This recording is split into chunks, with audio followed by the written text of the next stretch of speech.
I'm Shane from Samurai South Africa. Today I'm going to show you a 350mm pipe handle pole saw. So what's unique about this, other than its formal aggressive tooth pattern, is the fact that it also has a hook at the end. What this hook is useful for is when you're cutting at height, when it's on at the end of a pole, the last thing you want is for this to slip off the branch. So this hook keeps it on, and again, if you're cutting a branch and it maybe gets stuck up in the foliage, it's a nice handy thing to have to try pull that branch back to the ground. So, as I explained, this pole saw can be attached to any 25mm pole, like this one I've got here.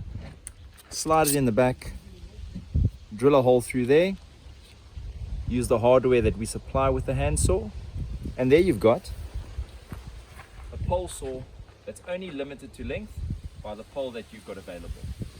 But today what I'm going to do is I'm going to show you how this saw operates as a handsaw. As I said, the nice thing with the Samurai pipe saw is you can use it with your hand, as it does have a rubber grip handle with finger markings to give you that positive grip and to give you a comfortable soft handle.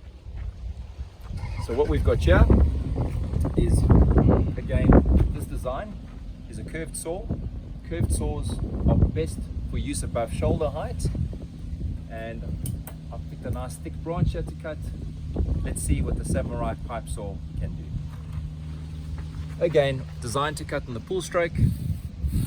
What you want to do is set the blades in. Once you've got them set in, then you can go for it.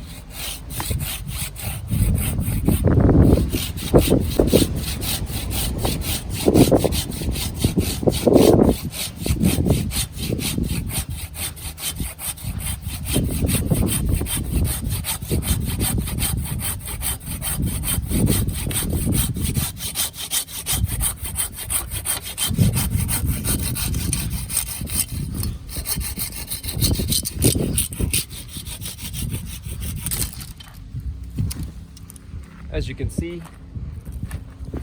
extremely thick branch, no problem for the Samurai pipe saw. Don't buy wrong, buy Samurai.